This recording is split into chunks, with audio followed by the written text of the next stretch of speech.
Hello everyone and welcome to a very special edition of the Jamie Hughes Show. My name as always is Jamie Should we start Hughes. again? Why? We're both miserable. I was like this, Yeah. and I was like, bang the nail. Because you just go without any warning. Oh, I bleed like a... Okay.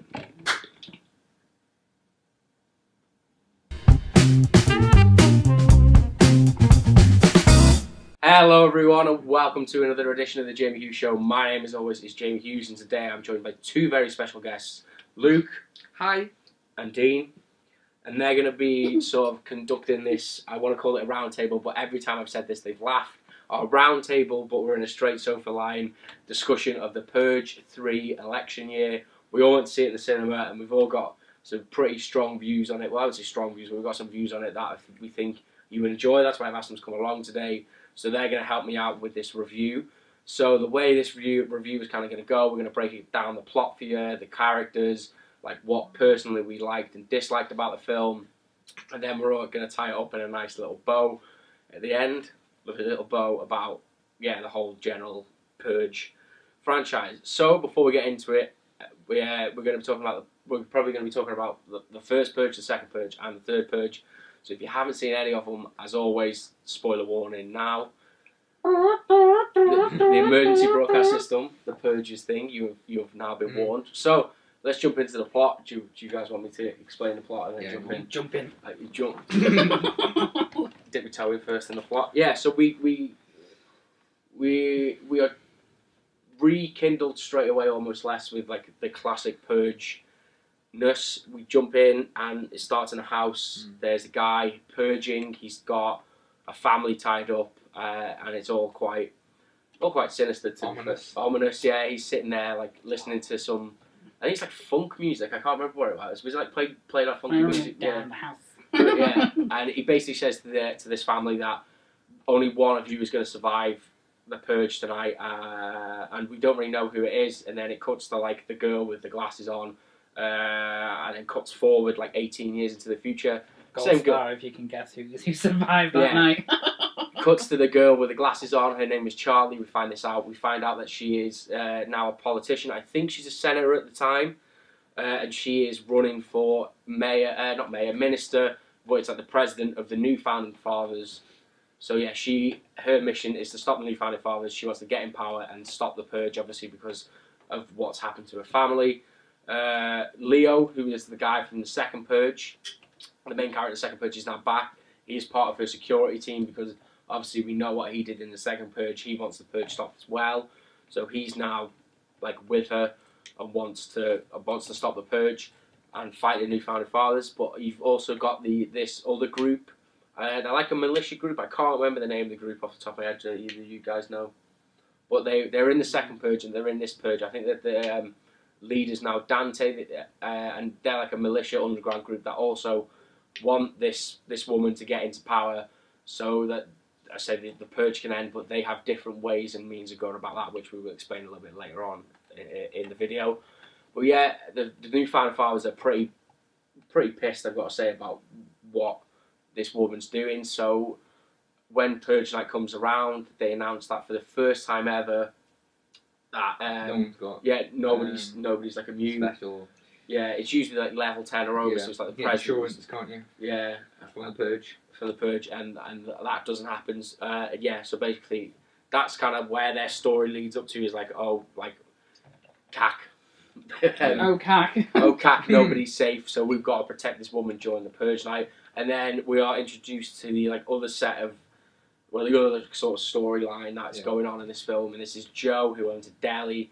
To cut a long story short, he's like a blue collar worker. He's like hired a migrant who he wants to like help. I think his name is Marcus, if I remember correctly. And then he's got another girl in the shop as well, and they're really likable characters. We'll talk about this later on, but yeah, you really engage with this character really quickly because it ends up that how he gets involved in the film is that the insurance company phone him up like a day or 2 days before the Purge and say that his Purge insurance is like shot up, the premium's gone up, so he can't afford for anything to happen to the shop. So he decides that he's going to stay up all night and protect the shop from the Purge.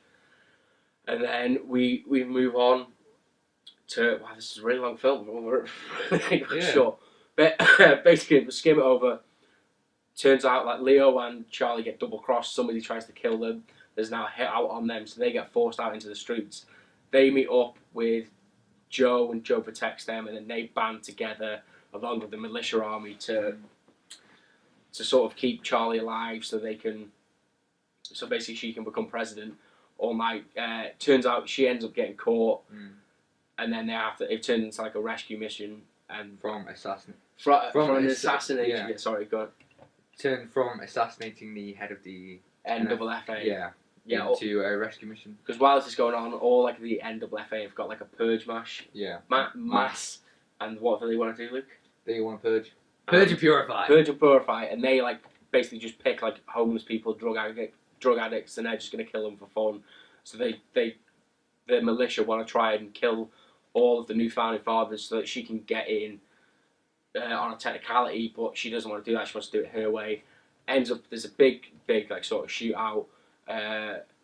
Sadly, creepy priest kills Joe, poor little Joe, and then they all kind of live happily ever after, or do they? So I have skimmed over like a lot of that. I know I was in quite details to start with, but I wanted to sort of skip along and let these guys do some talking because like at the moment they haven't really said much. So like, what did you think of the plot? Really, like the two of you, did you enjoy like the plot of the film? Did you think it made sense? And yeah, was there any way that you would have changed it? So over to you guys. Best plot of the three films. Just really thought about it this time, and it's just taking it to the best, like the idea of the Purge and taking it to the best storyline that they could probably give it. I think the moment where the two groups of characters kind of meet was quite funny. In that, like, I remember watching it and just literally going like, like synergy. I don't know. It was really good. It's probably one of the best films I've seen this year. It was good in a horror sense as well as an action thriller sense because I like it in that way. I like the way it's kind of billed as a slight horror film. There's a few good jump scares in it, not too many. Yeah, it was really good. The plot overall was fine. I thought it was really well thought out. I just want to go a little bit deeper. Go for it. Say that he did a very good job at creating branching story arcs coming together, but then progressively making them not stay together. Yeah. Everyone gets split up. Everyone comes back together. Yeah. Everything feels so shaky in the film. It's so insecure, and that's how the Purge should be. It's a Purge night. I was like, and I think that's what it did best. It represented the Purge in the best way possible. Yeah. I haven't seen the second one, but I heard this one obviously is the best. Yeah, the second one's a lot. It's like similar. It's in between these where two. like the Purge one didn't get it wrong. It was just a good foundation to where now it's leaped forward to the Purge 3, and it's just really taking it out to the streets. This is what the Purge is. It's matured. It's matured. It's found its feet with this film, I think. But it's just constantly keeping on your feet, and films tend to find that hard to do. Yeah. They really do. Start guessing what's going to happen. And that surprised me most because a typical film like this, a third one in a trilogy that no one really cares about, really, it's just a teen flick they'll go to see. This was so surprising for me to finally sit down and think, oh my god, this is really keeping my attention. And I remember you the whole time like, all you could do was me going, oh my god. But just little things now and again, like all the shots. Yes, the characters took up half the screen. Then the rest of the screen was just empty space where anything could have happened. Yeah. Sometimes stuff did happen, sometimes it didn't, and they don't pull any attention. They don't pull too much attention to things that could distract you from the characters. They don't make certain things massively out of proportion. They are big on the characters. I thought they don't want to distract you too far from. And I think that's a good. Yeah, there's two things. I was going to bring this up a bit later on. I think there was the two favourite things for me that made it like that. Like one was like kind of funny but not scary, but the other one was like genuinely terrifying. But it just like none of the characters notice it. And the first one was when like he hits the tripwire, and like these accounts in the like these situations. Yeah, the situations within the Purge, like they just like it's nothing to do with the plot. They just hit a tripwire. It's just so many. An axe swings, and it's like it just shows it builds a world. It really did. And it was and it's just little that it would call them, events. Like little nuances. It just shows that there's it's not just like those. You've got people behead. Like one of the first ones was people beheading guillotine in the middle of a street, and he's just the character looks at it, and this thing's. And it does go in like slow motion. You see the head roll, and they just carry on walking. Isn't that brilliant? How it really knows itself. This is election year. You make your own decision. Yeah. Like, should the purge happen or not? Guillotine people in the streets. Okay. Yeah, because it's like the contrast. Because you have like 2 minutes later, you have like the thing saying "Purge, not peace." Yeah. And they like throw beer over the can, and then she goes around the corner, and there's literally someone chopping someone's head. You've got people hanging from trees. You've got an old woman who's just singing a really creepy tune. This is what I was just going to say. This was one of the best things about the film. Yeah. Is that they come around a corner and this woman's like, I assume it's her husband. She's like in her 60s, 70s, and the camera like sort of pans around and you can hear like this singing, and it turns and like it's just a 60-year-old woman like sat on a park bench, like I can't remember what she's singing, but she's just singing a song and her husband's on fire, and they pay no attention to it. But it's just so creepy the way she's like sat there in the background. And that's what I want to go on to now is the sound design, the sound directing. Yeah. Oh my god, that was very good. Like how the sound from her voice was still continuing even past that scene. It almost like echoed through like, the van that they were sitting in. And it did that time and time again. The sound directing was like I really think good. it just like obviously I don't go into all this because I don't quite understand it. But it just felt real. Like I just sitting there was like, oh my god, it just feels like someone's filmed. Just a night in America. If it was real, this is what it would look like. It's just everything felt so real, which is I think why I was like, like the whole way through. Until some things in it really ruined it. Not ruined the experience for a very short period. Like the news broadcasts were terrible. Yeah, they were. Can you remember them? Vaguely. They were really bad. Like I didn't notice them, so you elaborate because. Well, it's just very unprofessional. Yeah. Like it just pulled you out of the experience, I think, and it's just some shoddy acting here and there. The other thing I thought, sorry, is that it was nice not being in like very stereotypical places as well. Like, it wasn't in New York, it wasn't in LA, it wasn't in London, it was in Washington. Which is odd for a film. I think there's a few. It's election year. Yeah. Is it? I can't think what it's called, but there's a few films obviously where they blow up the White House, things like that. But it's just not like one of those things that you think of when you think of a horror film. Usually, it's always either in the middle of a field or the middle of like New York. Yeah. And I thought, I don't know, it was really good. It was like just different, and it was original. It was so like completely different to like the flip reverse of the first Purge, whereas they just stay in the house, whereas like. They stay in the house for like 10 minutes in this film and then it's gone. It's very cliche, a house in LA, and they stay there and that's it, And it's like, oh look, we're like, it's very diverse as well. We'll get onto that in a second with the characters. But first, like my only real criticism, and I think this is what, from what I've read, I feel like this is what people are picking up on. It does feel like a rehash of the second film. Like it's very similar, like with them being out on the streets. But I felt more of a connection to this film than the second one because. Like you feel like they're fighting for something. Like she wants to stop the purge. In the second, it's like just two kids that have got to stay alive, and you don't really care about them. But with this, you're willing them to keep her alive because she is going to change the world, and that's like what's so great about it. And we will move on now to the characters because I think we've not unless you've got anything else to add on the plot. Just the plot, I think, was just very well constructed. Yeah. In a fashion that I've not seen. Just not very cliche. It was very original, very breathtaking, very on edge, just very different. And overall great for film. That's exactly what I want. It just felt real. And a big part of this. What a segue this is, and a great part of, the main part of what made it feel real were the characters, because like in horror films, I'm going to bring up the first Purge. Literally cliche. Yeah. Lovely white family. Let's all move into the suburbs in the city. Let's settle down. Purge night. Yeah, we're all safe. Kids in bed. Mum and dad upstairs. Blah blah blah. Next minute, everything goes wrong. You can get it from there. But in this one, it was like there was no kids. That's all it was. I say, can I just? We watched the first Purge together. We watched it and we were all. I got so angry. The kid just made us so angry. Like why open the door? And it was just so cliche and terrible. But this again, I just wanted to get that out really quick. But I said this one, you've got characters that you believe in. I say in most horror films, you don't really connect with characters because you're like most of the time you're like, oh my god, you stupid idiot. Yeah, why would you do can that? you just die already or something? Or why would you even go down there? Why would you even do this? Yeah, but this one, like straight away, so you connect because Leo's like the only character that you know, and like I say you connect with him straight away because you know what he's been through in the second film, and you know like the type of guy he is. Whereas like the presidential candidate, like you believe in her, you want her to change the world. You don't want to see these people dying. Same with Joe and Marcus and I can't remember what's the girl called from Delhi. Lani Rucker. Lani, that's it.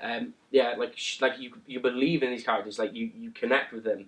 Like they make you laugh. Like I say, you instantly engage with these characters, and that's what I think was so great about it. Joe, the Delhi guy, was just like he stole the show. Everything he said, it was really funny. It wasn't cringy. It was perfectly timed, executed. That it was written very well. Fit him perfectly. I think if they got another person to play that role, I don't think it would have fitted so well. You really like just wanted him to be in it. Every show, like I looked forward to cliche every shot him being. Well, like you knew he was gonna die, like. For the whole No, I didn't. I did think really? he would I thought it was going to be Marcus. I did think it was someone else, or maybe the girl. I just thought he was going to die from the start. I knew he was going to die, which is fine. But I just wish. I just look forward to. I want to see more of him. That's I want a Purge prequel with Joe. Fine. But yeah, I say I really liked the way that he was brought into it. To say like. Because you believed what he was fighting for, the fact that he's got nothing else in this world but this little deli. Yeah. He was willing to die to protect this deli. It's like, oh yeah, it's probably like he is stupid, but at the same time, like this is his livelihood. This is the only thing he believes in, the only thing he loves, because the people that he loves always come there. So he wanted to protect. I thought the deli was such a good choice. Yeah. For work. Because they were talking about the American dream. Yeah. His Latino friend. Yeah, it came over. Came over and he's living. They talk about the American dream and stuff like that, and I think. That's what this film does best, I think. Poignant moment for me with him as well was when there's a scene where they are getting chased by a big helicopter and it's all going a bit tits up. And then they have to kind of pull underneath a bridge to stop obviously being seen by the helicopter. And then there's a gang kind of off to the side that are having like a fight, bare knuckle swords, things like that. Obviously an ethnic gang of some kind. They then come over to the van and start getting a bit rowdy, shoving it back and forth, and then they're inside like, oh, are we going to make it, whatever. And then he kind of stops, this Joe, he kind of stops and he's just like, wait a minute, he does this like weird whistle thing. The like crip whistle. Yeah, like, whoop whoop, whatever. And then they stop, everything goes a bit silent, you're like, oh, what's going on here. Next minute the door opens and the gang's like, oh yeah, you're one of us, we'll help you, blah, blah, blah, and you'll kind of, help each other. And he kind of says this thing where it was... I wasn't always a good guy or something. Everyone's got a past and I've got one too. Yeah. And it was kind of like saying he was bad, but he's kind of come through and now he's like helping others. And it felt very believable. So what, it felt like he was a nice guy now. Like how they actually had like backstory. Yeah, but it was a very small one. It was very easily done, and that was easy to kind of blow in your own imagination. I think almost every character had that. Yeah. Same with that. There was no just every single one, even the Nazi soldiers. Yeah, it was all the tattoos he had all over him. It's just it told a story. Yeah. Like it told like this guy's like seen some shit. Like, he's killed. What are those things on Family Guy when they like cut off? Is it a cutaway? Yeah. Yeah, there was none of them where they like cut away to like 60 years ago. Yeah. So the only flashback is the very first shot of the film. Yeah. Which just sets up like the Senate story. Which the fact that they didn't do it, I think, was better because your imagination is more powerful. I think the more they could put on the screen. Same with it helped build them very well. With Lani, because you first introduced to her in Joe's Deli, like she seems really sweet, and then I say these two girls come in, try to steal a candy bar, and Lani comes over and they're like, oh shit, you're Lani or something, and yeah, they respect her because they know what she's done when she was a kid. Yeah, just pop that back. Just pop the candy bar back. And even that girl who did steal the candy bar, and she comes back. She's on the if you can see, she's the girl wearing the kissing thing on the poster. Can we talk about this scene one thing at a time. Yes. I know. I think we're going to lead up. I was sick. We're all getting very excited now. But even her backstory was built. Can you remember when it was built? There was one line I think that signified it most. It was when she's in the car and she gets out and she says, "Oh, I've already killed my mum and dad tonight." I've dealt with my parents. That one line, it's so easy. The film set an example of how easy it is to build character. And you don't need. At least it made it look very easy. Yeah, you don't need in like these other horror films or whatever spend 45 minutes at the beginning, often, like, you know, creating these stories of how they were once in a relationship, then they split up, now this whole thing's going to bring them back together. Yeah. You don't need it. You just jump straight into the Purge. Because the Purge happens within like the first 10-15 minutes of the film, you're into the Purge. But yeah, a great thing with these as well, I don't know if you can see them all properly, but they don't, obviously this is like the main marketing for the film, but they don't play into it a lot at all. I think this is probably, these characters are only, well, the way they're dressed, they're only in for it for a few moments, which I think is really good, because it keeps it fresh, keeps it different, you don't really know what's coming. Yeah, you made the point about like how it's not, even though it's like the third film in the series, it's still different. Like the masks are always changing, but they're not. You may as well say what you said in the car on the way home. Because they're not, because obviously the way they look, they don't look very professionally made, which obviously they are, but they aren't made to look homemade. It kind of adds to that chilling feel of it, that again makes you feel like it's real. It makes you feel like, you know, they've gone to the shop, gone to Tesco for, I'll have that for £1, pop it on, go and kill me mum and dad, and then come in here and get you. I say, because there is the scene where like Lanny's walking down the street and the guy jumps out and he's like, Halloween masks or something. He's like, the Purge is like Halloween for adults or something. I thought it was a great line. Like, I'm shocked that they haven't used like already in the film. So yeah. Okay, so we have sort of like waffled on about how much we do really like this film, but did you guys? I can't think at the moment. When you guys start talking, I might be able to think of something. Is there anything like you like didn't particularly like about the film, or like didn't enjoy as much? Definitely. As maybe something else. I noticed it from the very beginning, and it was current throughout the whole film, and it was just, it didn't look good. It didn't like look. How I say look, it's just cinematography. It took no effort in trying to like build the story or build. I can't remember what it's called now. Begins with P. Oh, I can't think. No, but just the mise en scène. No, but it's just trying to make meanings and try and make it quite artistic. Try and make like the shots, popping the shots, obviously that we've already talked about. But it just didn't scream like, oh wow, this is a really good looking film. Like Crimson Peak looks amazing. I think if they'd have done Sicario looks amazing. Yeah. It looks so bland and dull. But I think it may have taken away, if they'd have done loads of fancy shots and things, it might have taken away that feeling of it being so real. And horror films. I mean, it wasn't kind of like a Paranormal Activity where they're all running around the shooting camera, but it wasn't that kind of. I don't think it cinema based. That you didn't feel fake. That's what I mean. It was very kind of in between that. But what I'm saying is, now and again, it actually suffered from it, and it looked quite amateurish sometimes. But it's not really a massive thing. Yeah, I can't think of any like massively like things I disliked about it. Like, really there's bits of it I was like towards the end, it kind of got a bit like shaky. The storyline, I think it kind of got a bit like sort of mishmashy with like the mass purge. But again, it's not like it didn't ruin the experience of the film for me. It kind of.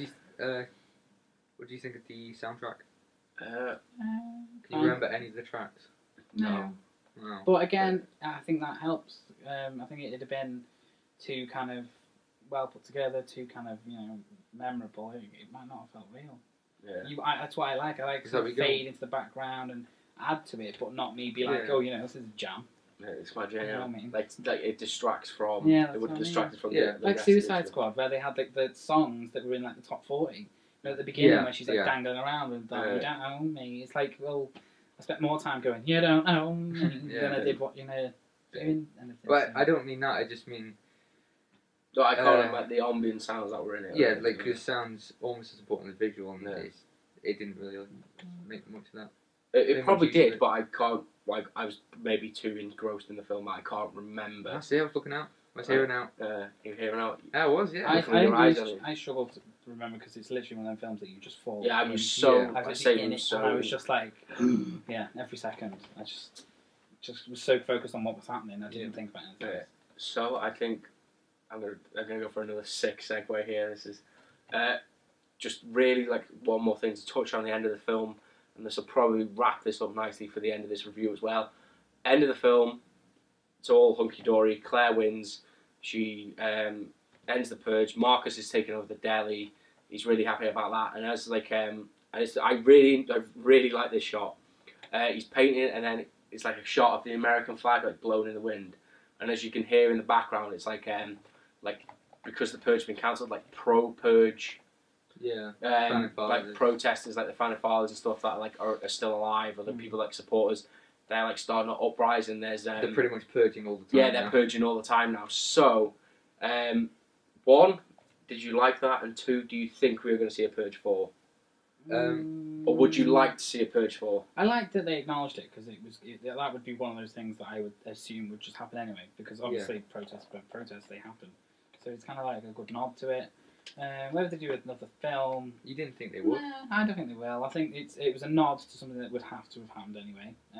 So I don't know. I don't think they've got quite enough substance there to make a new film. If they did, I don't think it'll live up to 3. But possibly, it's there. They've got the opportunity to do it. Maybe, I don't know. It probably wouldn't have as much weight as 3 though. The door's open. I think they're gonna. I think they might squeeze one out, but I don't think it's going to be as good as 3. 4! Yeah. But literally, that's what it could be like. It could be a massive steam. Well, at the end of the day, it's all about those dollar bills. That's what I mean. You got to make them. They're going to make a 4th one. I think they'll make a 4th one. They've done one. I don't think Purge is going. I haven't seen the 2nd one, but as it's going, comparing the third one to the first one, very different films. Maturing, I say. Well, it's just they take on the issues. Yeah. Like the first one is home invasion, very confined, but taking just a take on the common horror film in a home, suburban home. Yeah. Third one, very timely. That's what I loved about it. Taking U.S. election into consideration, and just making different themes. Yeah. Yeah. More apparent. Yeah.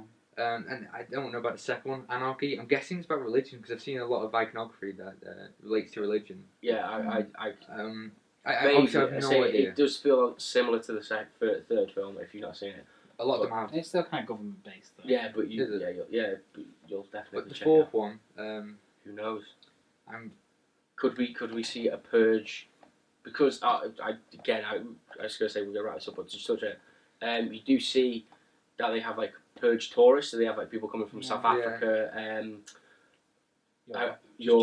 generally like Germany. So are we going to see a Purge moving on to another continent or like another or another country, and do we go from there? And I think that'd be a very good opportunity to think explore more, and that's what they're doing throughout the film. They're exploring the world of the Purge. I think it might have been interesting if they kind of expanded it massively and kind of didn't end it with her winning, but her losing maybe.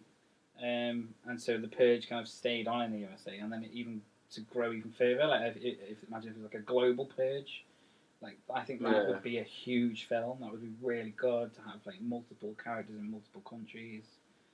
Maybe I think that would be a really good idea. Who knows? We'll have to see. Aliens. Alien purging. Yeah. Let's just start the animal purge, shall we? Have dogs killing donkeys and stuff. Cats and dogs fighting. We've already got it. Cats and dogs. Cats and dogs 3. That's the Purge. But yeah, we'll wrap this up now. One of the things I wanted to say after we saw this film, we checked out like Metacritic and stuff and seen what the proper reviewers were giving it, and it was kind of getting like 50%, like 5 out of 10, 6 out of 10.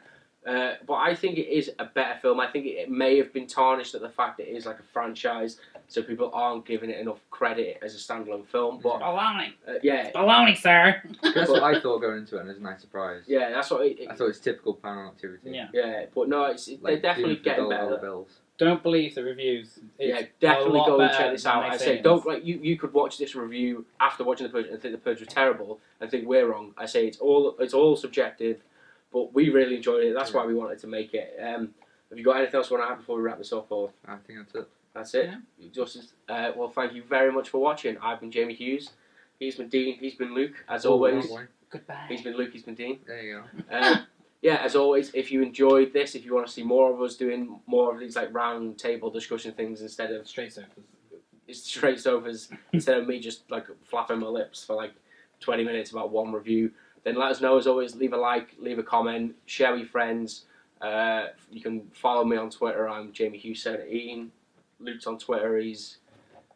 Am I? Yeah, what's your Twitter handle? God knows. I11X or something like that, I think. And Dean's on Twitter, he's YesGord. Very well, right, I don't know how you spell that. But yeah, I don't know why I've given the Twitter handles, right? Because anyone's going to make it. Probably nobody's going to make it this far anyway. But yeah, this has been the JQ Show. This has been the Purge Roundtable review. Thank you very much for watching. We will see you again very soon in the next video. Ta-ra! Kind regards. Many thanks. Smile and wave, boys. Oh my God, I'm still doing that. Smile and wave.